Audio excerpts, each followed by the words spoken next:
لله رب العالمين والصلاة والسلام على سيد الأنبياء والمرسلين وعلى آله وأصحابه أجمعين أما بعد فأعوذ بالله من الشيطان الرجيم بسم الله الرحمن الرحيم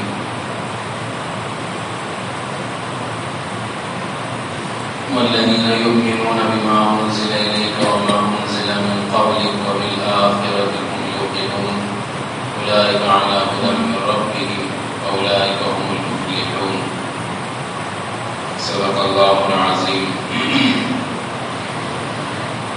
میرے محترم بزرگ و عزیز ساتھیوں، دین کا مقصد یہ ہے کہ ہم سب کے دلوں میں خوف خدا پیدا ہو جائے. چنانچہ صحابہ کرام رضوان اللہ علیہم اجمعین کی صفات میں لکھا ہے کہ تمام کے تمام صحابہ ایسی زندگی بسر کرتے تھے کہ اللہ سے ڈرنے والے ہوتے تھے، رونے والے ہوتے تھے، آخرت کی فکر رکھنے والے ہوتے تھے. کل ہم نے متقین کی کچھ صفات سنی، انہی میں سے بقیہ کچھ صفات ہیں جس کو قرآن نے بیان کیا ہے. متقین کی کچھ صفات کل ہم نے سنا تھا. متقین وہ ہیں جو غیب پر ایمان رکھتے ہیں، نماز کو قائم کرتے ہیں، جو مال اللہ نے انہیں دیا ہے اس میں سے خرچ کرتے ہیں. وَمِمَّا رَزَقْنَاهُمْ يُنْفِقُونَ. مفسرین نے لکھا ہے کیونکہ خرچ کرنے کے بعد اکثر و بیشتر آدمی اترانے لگتا ہے کہ ہم اتنے خرچ کرنے والے ہیں، اتنے لٹانے والے ہیں، مال کا بھی تکبر آ جاتا ہے. تو اللہ نے قرآن کی جو آیت استعمال کی ہے کہ تم خرچ کرتے ہو لیکن دیا ہے تمہیں ہم نے. مما رزقنا جمع کا صیغہ ہے، جو روزی ہم نے تمہیں دی ہے مال کی شکل میں، دولت کی شکل میں یا کسی اور چیز کی شکل میں، علم کی شکل میں. علم والوں کو بھی تکبر نہ ہے. مولوی صاحب تکبر کر رہے کہ میرے اتنا کوئی جاننے والا نہیں. تو علم کے دینے والے بھی اللہ، مال کے دینے والے بھی اللہ. تو جو کچھ ہم نے تمہیں دیا ہے اس میں سے تم خرچ کرتے ہو. پتہ چلا کہ ہمارے پاس ہماری پراپرٹی خود کی کچھ نہیں ہے، سب کس کا ہے؟ اللہ کا دیا ہوا ہے. جب اللہ کا دیا ہوا ہے، اللہ جہاں دینے کے لیے کہہ رہے ہیں وہاں دے دے، اس کو خوش نصیبی ہے. اس لیے صحابہ دینے کے بعد روتے تھے، دینے کے بعد خوش نہیں ہوتے تھے کہ ہم دے دیے، بلکہ دینے کے بعد روتے تھے یہ کہ اللہ اس کو قبول بھی کر لے، تو نے کہا تو ہے دینے کا، ہم نے دے بھی دیا. اب روتے تھے اس بات کو لے کر کہ اس کو تو قبول بھی کرا لے.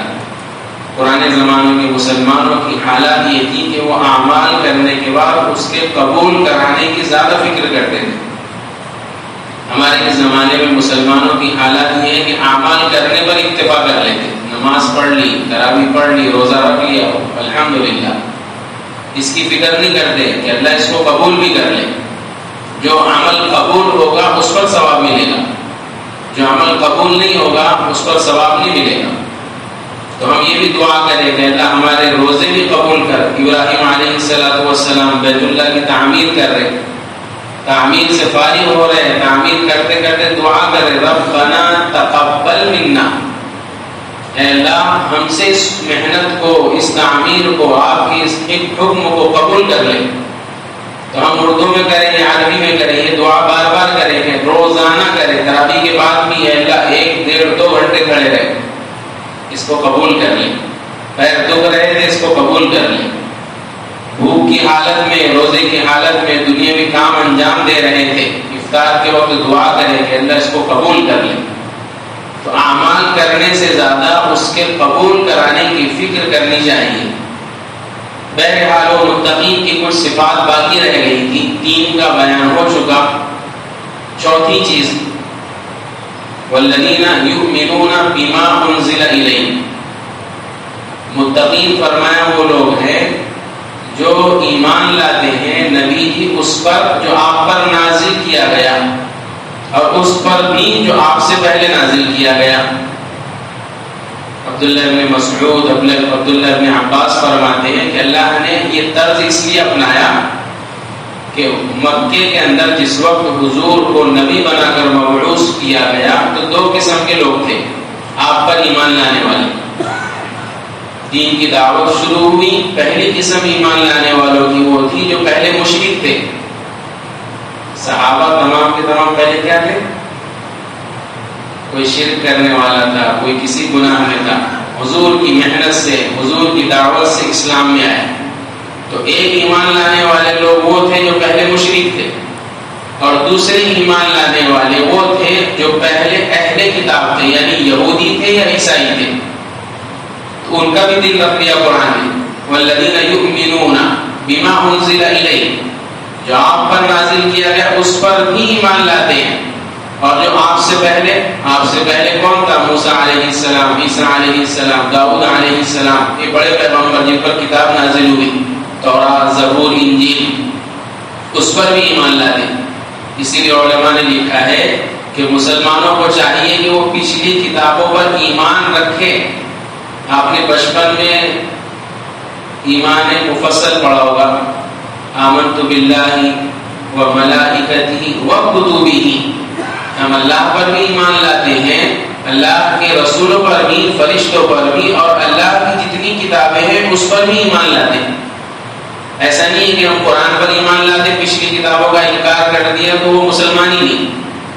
اس لیے مسلمان کا فرض ہے کہ وہ جیسے قرآن پر ایمان رکھتا ہے پچھلی کتابوں پر بھی یہ ایمان رکھے کہ سب آسمانی کتابیں ہیں، برحق ہیں، لیکن اب اس پر عمل نہیں کریں گے، عمل کریں گے قرآن پر. اس لیے کہ گزشتہ امتوں نے اپنی آسمانی کتابوں میں تحریف کر دی، رد و بدل کر دیا. مالدار کا مسئلہ آیا تو اس کو ڈسکاؤنٹ مل گیا، غریب کا مسئلہ آیا تو اس پر کوڑے لگ رہے. قرآن کو اللہ نے محفوظ کر دیا. ساری دنیا کی طاقتیں قرآن میں تحریف کرنے کے پیچھے پڑی ہوئی. کوئی تفسیر میں تحریف کر رہا، کوئی لفظوں میں تحریف کر رہا، لیکن کر نہیں پا رہا. اِنَّا نَحْنُ نَزَّلْنَا الذِّكْرَ وَإِنَّا لَهُ لَحَافِظُونَ. اللہ نے قرآن کی حفاظت کے لیے چوکیدار بیٹھا دی علماء کی شکل میں. وہ ہر چاروں طرف سے حفاظت کر رہے قرآن کی، غلط تفسیر سے بھی حفاظت کر رہے، قرآن کے الفاظ غلط اس کی بھی حفاظت کر رہے. اس لیے قرآن میں قیامت تک رد و بدل نہیں ہو سکتا. تو ہم قرآن پر ایمان بھی لاتے ہیں اور عمل بھی کرتے ہیں، لیکن دوسری جو پہلی کتابیں گزری ہیں اس پر مسلمانوں کے لیے صرف ایمان لانا ضروری، عمل اس پر نہیں کریں گے. اس لیے جس کے پاس قرآن ہے وہ دوسری طرف دیکھے ہی نہ عمل کے لحاظ سے. حضور صلی اللہ علیہ وسلم ناراض ہو جاتے ہیں. حضرت عمر رضی اللہ عنہ مشہور واقعہ ہے، تورات کے اوراق اٹھا کر لا رہے ہیں، اچھی باتیں نظر آ رہی. حضور نے دیکھا کہ حضرت عمر کے ہاتھ میں تورات کے اوراق ہے. حضور حضرت عمر کہہ رہے ہیں کہ اس میں بڑی اچھی باتیں لکھی ہوئی. ادھر نبی پاک صلی اللہ علیہ وسلم غصے سے لال ہوتے جائے. ابو بکر رضی اللہ عنہ نے ڈانٹا کہ عمر کیا کر رہے، تم دیکھ نہیں رہے حضور کا چہرہ کتنا لال ہو گیا. تب حضور نے فرمایا کہ اب اگر موسیٰ علیہ السلام بھی آ جائیں تو وہ تورات پر عمل نہیں کریں گے، قرآن پر عمل کریں گے. ساری اچھی باتوں کا مجموعہ قرآن ہے، سارے اچھے اخلاق کا مجموعہ قرآن ہے، ساری کامیابی کا مجموعہ قرآن ہے. تو اس لیے فرمایا جو والذین یؤمنون بما انزل الیک وما انزل من قبلک، وما انزل من قبلک پر مفسرین نے لکھا ہے میرے اور آپ کی یاد رکھنے کی ہے. ہم نے بھی 2-3 دن پہلے عرض کیا تھا کہ فتنے بڑے چل رہے ہیں، اسی لیے اللہ دعا کرا رہے کہ سیدھے راستے پر چلا. اس میں سے ایک بھیانک فتنہ جو ہے جو آدمی کو کافر بنا دیتا. کیا بنا دیتا؟ کافر بنا دیتا. وہ فتنہ یہ ہے حضور کی نبوت کے بارے میں شک و شبہ کرنا. حضور صلی اللہ علیہ وسلم کے بعد کسی اور کو نبی مان لینا. دو باتیں ہیں، دونوں کے ساتھ ہی لگانا پڑے گا، ہی لگانا پڑے گا. ایک اللہ ہے تو اللہ ہی ہے. اگر اللہ بھی ہے بولیں گے تو شرک ہو گیا. جتنے دنیا کے دوسری قوم والے ہیں جو ہمارے ملک ہندوستان کے لوگ غیر مذہب غیر مسلم، وہ کیا بولتے ہیں؟ اللہ بھی ہے، ہمارے بھگوان بھی ہے، ہم بھی ان کے ہاں میں ہاں ملا دیتے ہیں. صحیح بول رہے تو یہ شرک ہے. مسلمانوں کو یہ سکھلایا نہیں اللہ ہی ہے باقی نہیں ہے کچھ بھی، اسی کے دلائل ہیں قرآن میں بھرے ہوئے. ایک تو اللہ کے ساتھ کہ اللہ ہی ہے، دوسرے رسول اللہ صلی اللہ علیہ وسلم کہ آخری پیغمبر میرے آقا حضرت محمد صلی اللہ علیہ وسلم ہی ہے. اس زمانے میں جو نیا فتنہ آیا قادیانیوں کا، اور اس سے نیا فتنہ آیا شکیل بن حنیف کا، وہ یوں کہتے ہیں کہ دیکھو اللہ کے نبی بھی ہے اور یہ بھی ہے. حضور کو بھی نہیں چھوڑتے اور نیا ملا دیتے، نئے نئے لڑکے نئے نئے کچھ دیندار وہ ان کے بہکاوے میں آ جاتے. بہکاوے میں گئے تو یہ نہیں ہوا کہ گمراہ ہوئے، فتویٰ ہے کہ وہ فوراً اسلام سے خارج ہو گیا. آپ صلی اللہ علیہ وسلم کی ذات ایسی ہے کہ آپ کی نبوت میں جس نے شک کیا وہ بھی کافر ہے، جس نے آپ کی نبوت کے ساتھ کسی اور کو ملایا وہ بھی کافر ہے. اس کے سارے اعمال اللہ تبارک و تعالیٰ ضائع کر دیتے ہیں، حقارت کر دیتے ہیں. وہ اس کی دلیل کیا ہے؟ اس کی دلیل اس آیت میں ہے جو پہلے ہی صفحے پر لکھا ہوا والذین یؤمنون بما انزل الیک وما انزل من قبلک. قبل کے معنی عربی کے اندر آتے پہلے. علماء نے لکھا کہ اگر حضور کے بعد بھی کچھ ہوتا نا تو اللہ اس میں ایک لفظ بڑھاتے. وہ لوگ ایمان لاتے آپ سے پہلے والی چیز پر بھی اور بعد والی چیز پر بھی، کیونکہ آپ کے بعد اب نبی نہیں ہے، آپ کے بعد کوئی نئی کتاب بھی نہیں ہے، اس لیے اس لفظ کو آپ نے قرآن میں کھول کر دیکھنا، وہاں اتنا ہی لکھا ہوا من قبلی، آپ سے پہلے. علماء نے فرمایا کہ آپ کے بعد نہ نبی ہے نہ نئی کتاب ہے. جو بھی نبوت کا دعویٰ کرے گا وہ جھوٹا، جو بھی یہ کہے گا کہ مجھ پر وحی آتی وہ بھی جھوٹا. تو مسلمانوں کو خود کو اپنی اولاد کو اس سے بچانے کی ضرورت. تو متقین کی چوتھی صفت یہ ہوئی کہ وہ قرآن پر بھی ایمان لاتے ہیں اور قرآن سے پہلی کتابوں پر بھی ایمان لاتے ہیں. پانچویں صفت بیان فرمانی وبالآخرۃ ھم یوقنون. حالانکہ اس کا بیان غیب کے اندر آ گیا تھا آخرت کا. متقین کی پانچویں صفت اس رکوع میں بیان فرمائی ہے کہ وہ آخرت پر بھی ایمان رکھتے ہیں، آخرت کا بھی یقین کرتے ہیں. یہاں یقین کا لفظ ہے یوقنون. شک نہیں کرتے اس کے بارے میں کہ مرنے کے بعد ہے یا نہیں ہے، کنفیوز نہیں ہے کہ مرنے کے بعد دوبارہ زندہ ہوں گے کہ نہیں ہوں گے، اللہ نیکیوں کا بدلہ دے گا کہ نہیں دے گا، برائیوں پر سزا دے گا کہ نہیں دے گا، ایسا شک نہیں ہے. وہ متقین و ایمان والے جس کا مطالبہ ہے کہ تم بھی متقی بن جاؤ، ان کی یہ صفت ہے کہ وہ یقین کرتے ہیں کہ مرنے کے بعد کی دوبارہ زندگی ہے. آپ نے روزے کی آیت پڑھی ہوگی کتب علیکم الصیام کما کتب علی الذین من قبلکم لعلکم تتقون. یہ ہمارے پورے مہینے کے روزے رکھانے کے پیچھے مقصد بھی یہی ہے کہ تم بھی متقی بن جاؤ. اور متقی بننے میں تقوی کے حاصل کرنے میں روزے کو بڑا دخل ہے. تو پہلے وہ متقی بنا کر ان کی یہ صفات بیان فرمائی کہ یہ صفات اپنے اندر پیدا کرو. آخرت کا عقیدہ مفسرین نے لکھا ہے کہ عقیدہ اللہ کے بارے میں، رسول اللہ کے بارے میں اور بہت ساری چیزوں کے بارے میں عقیدے ہیں. اس میں سے ایک عقیدہ ہے آخرت کا. تمام عقائد کے اندر سب سے اہم عقیدہ علماء نے لکھا ہے کہ وہ آخرت کا ہے. جس کا آخرت کا عقیدہ جتنا زیادہ مضبوط ہوگا اس کی زندگی اتنی ہی دین اسلام پر آتی جائے گی، اس کے دل میں اتنا ہی خدا کا خوف آتے جائے گا، اتنا ہی ڈرے گا کہ بھئی مجھے تو مرنا ہے. ایک آخری دن بھی ہے، مہینے کے آخر میں جیسے حساب ہوتا لیا جاتا تو اس کو معلوم ہے کہ آخر میں سیٹ صاحب مالک فلاں صاحب پوچھیں گے. یقین ہے اس کو تو ڈرتا، ڈیوٹی برابر دیتا. تو مسلمان کی صفت یہ کہ ایک آخری دن ہے جس کا یہ عقیدہ مضبوط ہوگا، وہ چوری نہیں کرے گا، دھوکہ نہیں دے گا، وہ جھوٹ نہیں بولے گا، لوگوں کو ناحق ستائے گا نہیں، اپنی بیوی کو ستائے گا نہیں، والدین کے حقوق ادا کرے گا. سارا دین اس آخرت کے عقیدے میں جمع ہو جاتا. جس کا آخرت کا عقیدہ مضبوط، اس کے اعمال خود بخود درست ہوتے جائیں گے.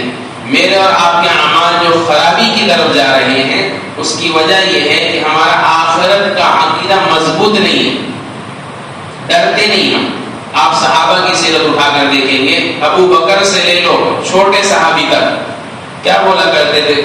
کاش میں مٹی ہوتا، کاش درخت کا پھل ہوتا کوئی کھا لیتا، کاش میں گھاس ہوتا۔ کیوں؟ اسی لیے کہ جب مرنے کے بعد اٹھوں گا تو اللہ کو کیا حساب دوں گا، میرا کیا بنے گا۔ وہ آخرت کا عقیدہ مضبوط تھا، وہ بے چین کر دیتا تھا بڑے بڑے صحابہ کو جن کو دنیا میں جنت کی بشارت مل گئی، ہم کو تو کوئی بشارت نہیں ملی، پھر بھی بے چینی کہیں نظر نہیں آتی، آنکھوں سے ایک آنسو کا قطرہ نہیں ٹپکتا۔ حضرت عمر رضی اللہ عنہ، ان عذاب ربک لواقع، سورہ طور کے اندر ہے، ایک مرتبہ یہ آیت پڑھی، ان عذاب ربک لواقع، بے شک آپ کے رب کا عذاب واقع ہو کر رہے گا۔ یہ پڑھنا تھا کہ حضرت عمر بخار آ گیا، بے چین ہو گئے، بے ہوش ہو گئے، اور اتنی خطرناک اثر پڑا اس آیت کا، ان عذاب ربک لواقع، کہ آپ کے رب کا عذاب واقع ہوگا۔ لکھا ہے کہ حضرت عمر بیمار پڑ گئے۔ آپ اندازہ لگاؤ، قرآن سن کر بیمار ہو گئے، کیوں؟ وہ آخرت کے غم کی وجہ سے لوگ عیادت کے لیے آنے لگے، حضرت عمر کے حال پوچھنے لگے کہ حضرت خیریت سے ہیں؟ حضرت عمر نے کہا خیریت سے نہیں، بس ایک بات کا غم ہے، اللہ سے دعا یہ ہے کہ جب میدان محشر میں حساب کتاب ہو، آخرت کا دن ہو، تو ہم یہ چاہتے ہیں کہ بس اللہ برابر سرابر کا مسئلہ کر دے۔ ہم اپنے اعمال کی جزا، ہم اپنے اعمال کا بدلہ بھی نہیں چاہتے کہ میں نے بہت روزے رکھا، بہت نماز پڑھا، بہت جہاد کیا، اللہ مجھے اس کا بدلہ دے، یہ بھی نہیں چاہتے۔ ہم تو بس اللہ سے کہنا چاہتے ہیں کہ اللہ تو ہمیں کچھ دے بھی مت، معاف کر دے، پکڑ بھی مت کر، دے مت اور پکڑ بھی مت کر، برابر سرابر مسئلہ کر دے، اتنا خوف خدا۔ عثمان کا واقعہ مشہور ہے، قبرستان جاتے رونے لگتے، کیوں؟ وہی آخرت کی وجہ سے، کہ آخرت، قبر کو دیکھ کے اس لیے روتے کہ آخرت کی منزلوں میں سے پہلی منزل، کیا ضرورت تھی حضرت عثمان کو رونے کی؟ وہ تو بخشے، ان کی تو ان کے بارے میں بشارت ہے کہ جنتی ہے، لیکن پھر بھی اتنا روتے تھے کہ داڑھی آنسوؤں سے تر ہو جاتی، ہماری کبھی نہیں ہوتی۔ حضرت علی رضی اللہ عنہ بے چین ہو جاتے آخرت کو سوچ کر، لوگوں کو اپنے خطبوں میں بعض مرتبہ نصیحت کرتے کہ دیکھو، دو کونوا من ابناء الآخرہ ولا تکونوا من ابناء الدنیا، آخرت کے بیٹے بنو، دنیا کے بیٹے مت بنو۔ فإن اليوم عمل ولا حساب، آج تو کام ہی کام ہے، حساب کوئی نہیں، وغدا حساب ولا عمل، لیکن کل جب آئے گا آخرت کا دن تو کل حساب ہوگا، عمل نہیں ہوگا۔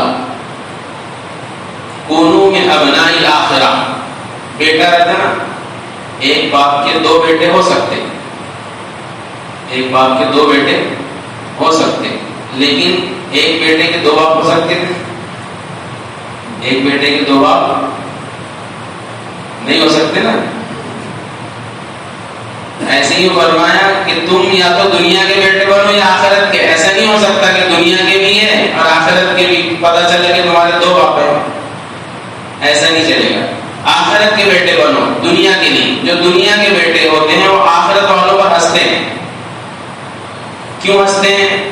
بعض مرتبہ آخرت والوں کے پاس مال نہیں ہوتا، فقراء ہوتے ہیں، غرباء ہوتے ہیں، محتاج ہوتے ہیں، ضرورت مند ہوتے ہیں، دنیاوی تعلیم ان کو معلوم نہیں ہوتی ہے، اور جن کے پاس دنیاوی تعلیم ہے، مال بھی ہے، دوسری چیزیں بھی ہیں، وہ ان پر ہنستے ہیں۔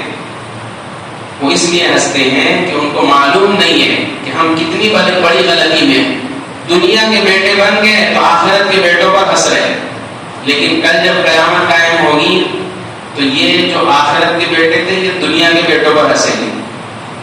دو باتیں ہیں، دنیاوی تعلیم، دنیاوی چیزیں، دنیاوی ہنر، اس سے منع نہیں ہے، لیکن اس کو سیکھ کر اس کے آنے پر گھمنڈ کرنا اور جس کے پاس نہیں ہے ان کو حقیر سمجھنا، یہ منع ہے۔ یہاں امت پریشانی میں مبتلا ہے، جیسے بعض علماء کو کچھ نہیں آتا لیکن دین کے بارے میں سب آتا۔ میں نے ایک مرتبہ عرض بھی کیا تھا، دیوبند کے بڑے عالم، تو ان کا بیٹا کیا کرتا تھا، ان سے سائیکل میں پیٹرول ڈالنے کے پیسے لیتا تھا۔ کیا وہ سائیکل میں پیٹرول ڈالنا ہے، تو نیا نیا دور تھا، وہ دیتے تھے۔ بہت دنوں کے بعد ان کو معلوم پڑا کہ حضرت حجرے سے باہر بھی نکلو تو بہرحال نہیں تھا ان کو، نہیں ضرورت تھی دنیاوی علم کی، اس نے حاصل نہیں کیا، تو اس کا مطلب کہ ناکام نہیں۔ صحابہ کے بارے میں لکھا ہے ایک جگہ فتح ہوئی اور مارنے والی روٹی، رومالی روٹی ملی، تو دیکھ رہے اس کو کیا ہے، ہاتھ صاف کر رہے، نہیں معلوم تھا دنیا کے بارے میں زیادہ۔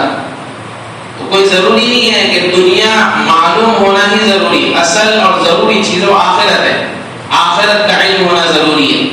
تو حضرت علی فرمایا کرتے تھے کہ تم دنیا کے بیٹے مت بنو، آخرت کے بیٹے بنو۔ آج عمل کا دن ہے، کر لو جتنا کرنا ہے، کل حساب کا دن ہے، عمل کا نہیں۔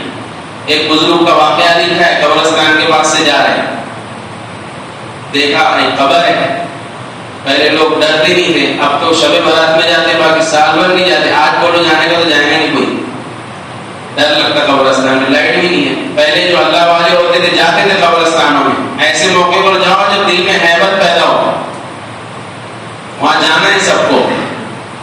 تو اللہ والے گئے قبرستان کے پاس، وہاں دیکھا قبر ہے، کیا سوچی، وضو کیا، 2 رکعت نماز پڑھی، تلاوت کری، اور قبر والے کو ثواب بخش دیا کہ اللہ اس کو میری اس نماز کا، اس عبادت کا ثواب عطا فرما۔ اس کے بعد وہاں بیٹھ کے تھوڑی دیر ٹیک لگا کر نیند لگ گئی۔ جب نیند لگی تو صاحب قبر وہ ان کے خواب میں آیا اور اس نے کہا کہ بڑا زمانہ گزر گیا، قرآن کی تلاوت نہیں سنی تھی، آج آپ نے سنائی۔ پھر اس کے بعد جو آخر میں عرض کیا وہ یاد رکھنے کی بات ہے، فرمایا ہم سب جانتے ہیں لیکن اب کچھ کر نہیں سکتے، اور تم سب کچھ کر سکتے ہو لیکن جانتے نہیں۔ قبر میں جانے کے بعد سب کھل جاتا، کیا حقیقت ہے اور کیا غلط ہے، لیکن وہاں آدمی عمل نہیں کر سکتا۔ قرآن بار بار کہہ رہا ہے کہ اس قبر میں جانے سے پہلے عمل کر لو۔ تو آپ وہ کیا کہہ رہا ہے کہ ہم سب جانتے ہیں کیا حق ہے، کیا غلط ہے، کیا کرنا چاہیے، کیا نہیں کرنا چاہیے، رسول کی اتباع کیسے کرنا چاہیے، قرآن کے فرمان پر کیسے عمل کرنا چاہیے، دنیا کو کیسے دل سے نکالنا چاہیے، آخرت کی محبت کیسے دل میں بسانا چاہیے، یہ سب جانتے ہیں، لیکن اب آخرت والے عمل نہیں کر سکتے۔ اور تم کر تو سب سکتے لیکن ابھی جانتے نہیں۔ وہ اللہ نے بتلایا ہے قرآن کے اندر، وَبِالْآخِرَةِ هُمْ يُوقِنُونَ، یہ ایمان والے، یہ حقیقی متقی وہ ہیں جو آخرت پر یقین رکھتے ہیں کہ مرنے کے بعد ایک زندگی ہے، وہاں اللہ کے سامنے پیش ہونا ہے، اللہ کو منہ دکھانا ہے، منہ دکھائی کی رسم اللہ کے سامنے بھی ہوگی۔ لڑکی لڑکا دیکھنے آتے نا، کتنا میک اپ کرتے دونوں، کیوں؟ منہ دکھائی کی رسم ہے، پتہ نہیں محبوب کو پسند آتا کہ نہیں، تو اس لیے سارا عیب چھپا لیا میک اپ کر کے، سامنے والے کو پسند آ گیا۔ تو ہم بھی اعمال کا میک اپ کر لیں، اعمال کا میک اپ کر لیں گے، وہ منہ دکھائی کی رسم جو اللہ کے سامنے ہوگی، اللہ کو منہ دکھانا ہے، اللہ منہ دیکھیں گے، کیا خوبصورت نظر آ رہا، کامیاب، یا جس کو چاہے سہاگن وہی ہے، اللہ کو پسند آ گئے، میرا اور آپ کا کام بن جائے گا۔ اسی کے لیے ساری محنت ہے، اسی کے لیے روزہ، اسی کے لیے جماعت، اسی کے لیے نماز، اسی کے لیے قرآن کی تلاوت، کہ اللہ کو میرا چہرہ پسند آ جائے اور اللہ یہ کہتے کہ یہ میرا بندہ ہے، اس کو کوئی عذاب نہیں ہوگا۔ اولئک علی ھدی من ربہم، یہ پوری صفات قرآن نے بیان کی، فرمایا جن میں یہ ہے نا وہ ہے ہدایت پر۔ بول رہے تھے نا اہدنا الصراط المستقیم، اے اللہ ہم کو سیدھے راستے پر چلا، اللہ کہہ رہے ہیں یہ دیکھ لو یہ صفات، اولئک علی ھدی من ربہم، یہ وہ لوگ ہیں جو ہدایت پر ہیں، واولئک ھم المفلحون، اور یہی وہ لوگ ہیں جو فلاح پانے والے ہیں۔ فلاح عربی کا ایسا لفظ ہے جس کا اردو کے اندر مکمل ترجمہ ہی نہیں بنتا، اکثر جگہ اس کا ترجمہ یوں لکھا ہوتا ہے کامیاب ہونے والے۔ کامیاب تو دنیا میں بھی ہو جاتے ہیں، امتحان کے ذریعے، کامیاب مال حاصل کرنے کے ذریعے، لوگ سمجھتے کامیاب ہو گیا، نہیں۔ بعض علماء نے اس کا ترجمہ کرنے کی کوشش کی ہے کہ فلاح کے معنی یہ ہے ہر تکلیف دور، ہر تمنا پوری ہو گئی، ہر تکلیف دور ہو گئی، ہر تمنا پوری ہو گئی، اس کو کہتے ہیں فلاح۔ اور دنیا میں ایسا ہو نہیں سکتا، دنیا کے بڑے سے بڑے مالدار کے پاس جاؤ، کچھ نہ کچھ تمنا باقی ہے، کچھ نہ کچھ آرزویں باقی ہے. وہ ہر تمنا پوری کہاں ہوگی؟ جنت کے اندر. تو فرمایا یہ متقی لوگ ہیں اور یہی فلاح پانے والے ہیں. یعنی مرنے کے بعد جتنی ان کی چاہتیں ہوں گی، جتنی ان کی تمنائیں ہوں گی، اللہ تبارک و تعالیٰ سب پوری کر دے گا. بیوی کی تمنا بیوی، لڑکی کی تمنا لڑکی، جنت کی تمنا جنت، پیسوں کی تمنا پیسے، خوشی کی تمنا خوش، جس چیز کی تمنا کرے گا سب مل جائے گا. کس کو؟ یہ. تو فلاح کس کے لیے ہے؟ متقیوں کے لیے. اس لیے ہم سب مل کر کوشش کریں، اللہ سے دعا کریں کہ قرآن جس چیز پر مجھے اور آپ کو لانا چاہتا ہے، ہم سب محنت کر کے اور اللہ سے دعائیں کر کے اس چیز پر آ جائے، یعنی تقوی پر. اللہ سے دعا ہے کہ اللہ مجھے بھی اور آپ کو تقوی والی زندگی عطا فرمائے. سبحان اللہ.